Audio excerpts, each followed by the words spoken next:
India TV YouTube channel को subscribe करें और बेल आइकन दबाएं।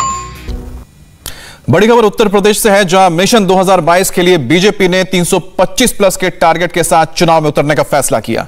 लखनऊ में 2 दिन चली बैठकों में बीजेपी के बड़े नेताओं ने अगले विधानसभा चुनाव के लिए प्लानिंग की और इसी कड़ी में मंगलवार को जो बैठक लखनऊ में हुई उसमें मिशन 2022 का टारगेट तय किया गया। अब की बार 300 सीट पार। यूपी चुनाव के लिए बीजेपी का यही मास्टर स्लोगन हो सकता है। इस बैठक में सीएम योगी आदित्यनाथ के साथ बीजेपी कोर कमेटी के तमाम नेता मौजूद थे। बीजेपी की कोशिश है कि अगले साल होने वाले विधानसभा चुनाव में पार्टी एक बार फिर से जीत का परचम लहराए और इसकी वजह इस बैठक में संघ से लेकर यूपी बीजेपी के सभी बड़े नेता शामिल हुए। बैठक में सरकार के कामकाज की समीक्षा के साथ ही बारी बारी से सभी कैबिनेट मंत्रियों से उनके विभाग की जनहित योजनाओं और उपलब्धियों के बारे में जानकारी भी ली गई। चुनावी साल में सरकार और संगठन को मिलकर काम करने पर जोर दिया गया। यूपी बीजेपी के वरिष्ठ नेता और डिप्टी सीएम केशव प्रसाद मौर्य ने मीटिंग के बाद दावा किया कि बीजेपी एक बार फिर से 300 से ज्यादा सीटों का आंकड़ा पार करेगी। मीटिंग से बाहर आकर विश्वास से लबरेज दिख रहे मौर्य ने यह भी दावा किया कि जिला पंचायत चुनाव में बीजेपी शानदार प्रदर्शन करने वाली है। 2022 में भी 300 पार करेंगे। भाजपा की प्रचंड बहुमत के साथ फिर सरकार बनेगी। जिला पंचायत में भी ऐतिहासिक विजय होगी। 2022 में भी 300 पार करेंगे। भाजपा की प्रचंड बहुमत के साथ फिर सरकार बनेगी। जिला पंचायत में भी ऐतिहासिक विजय होगी। बीजेपी ने 2017 के चुनावों में यूपी में 300 का आंकड़ा पार किया था। 5 साल बाद अब बीजेपी के दावे और ज्यादा सीटों पर जीत हासिल की है। भारतीय जनता पार्टी की पुनः सरकार 325 से भी ज्यादा बहुमत से बनानी है।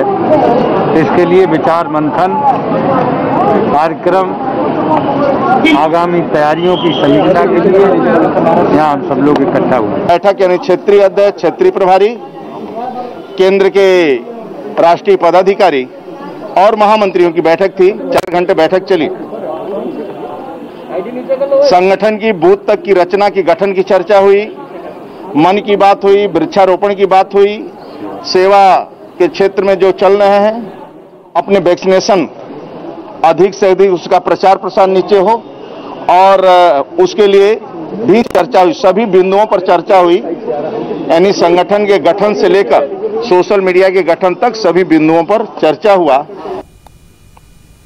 अब आपको बताते हैं कि इस बैठक में संघ और बीजेपी से जुड़े कौन कौन से नेता मौजूद थे। योगी आदित्यनाथ मुख्यमंत्री उत्तर प्रदेश के मौजूद थे, दिनेश शर्मा उप मुख्यमंत्री, केशव प्रसाद मौर्य उप मुख्यमंत्री, राधा मोहन सिंह यूपी बीजेपी प्रभारी, बीएल संतोष संगठन महासचिव, स्वतंत्र देव सिंह यूपी बीजेपी अध्यक्ष, सुनील बंसल और यूपी बीजेपी महामंत्री। अब आपको बताते हैं कि 2 दिन तक हुए मैराथन मीटिंग का एजेंडा क्या था, किन बातों पर चर्चा की गई और क्या मुद्दे थे जिन पर फोकस किया गया। 2022 विधानसभा चुनाव के लिए रणनीति सरकार के कामकाज को घर घर तक पहुंचाने का है। इसके साथ ही योगी सरकार की योजनाओं को जन जन तक पहुंचाना है। कोरोना काल में प्रभावी लोगों की कार्यकर्ता मदद पहुंचाएंगे। यूपी में वैक्सीनेशन प्रोग्राम के बारे में जानकारी पहुंचाई जाएगी। संगठन और संघ और सरकार मिलकर काम करेंगे। विपक्ष के बनाए गए नकारात्मक माहौल को जनता को समझाया जाएगा। फील गुड कराना, जिला पंचायत अध्यक्ष और ब्लॉक प्रमुख चुनाव पर फोकस। दरअसल इस मीटिंग के जरिए संगठन ने सरकार की रिपोर्ट कार्ड ली है। इस रिपोर्ट कार्ड के जरिए ही बीजेपी 2022 के विधानसभा चुनाव में उतरेगी और कोशिश है कि पूरे दमखम के साथ यूपी चुनाव मैदान में उतारा जाए, फिर से 300 के टारगेट को अचीव किया जाए। संगठन हो या सरकार के मंत्री, सबको ये कहा जा रहा है कि बस चुनाव आने वाला है तो जी जान से मिशन 2022 में जुट जाया जाए। जो पार्टी के काम हैं उनको जनता तक ज्यादा से ज्यादा कैसे पहुंचाया जाए, खासतौर से कोरोना को लेकर।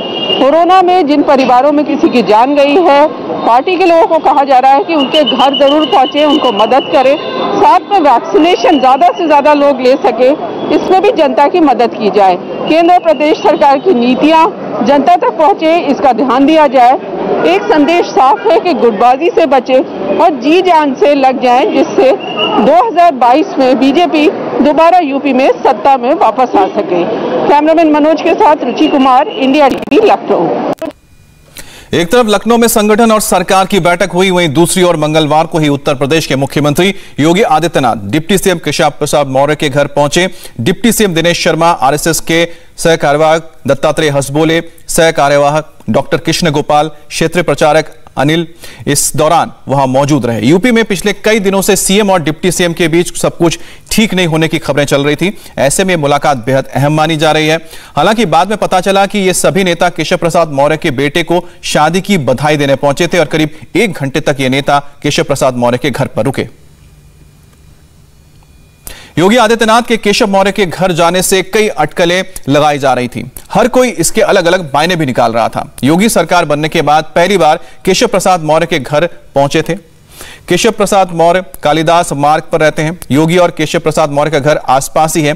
दोनों नेताओं के बीच कई महीनों से मतभेद की अटकलें आ रही थी। कई बार दोनों के बीच विवाद खुलकर भी सामने आए। योगी के अलावा डिप्टी सीएम दिनेश शर्मा भी केशव प्रसाद मौर्य के घर पहुंचे। सभी लोगों ने केशव प्रसाद मौर्य के घर ही साथ में लंच किया। केशव प्रसाद मौर्य बीजेपी में ओबीसी समुदाय का बड़ा चेहरा है। बीजेपी की चुनाव से पहले पूरी कोशिश है कि बड़े नेताओं के बीच जो मनमुटाव है उसे दूर किया जाए। नमस्ते, मैं हूं मीनाक्षी जोशी। वीडियो और खबरों से अपडेट रहने के लिए India TV YouTube channel subscribe करें, बेल आइकन दबाना ना भूलें। जुड़े रहें इंडिया टीवी के साथ।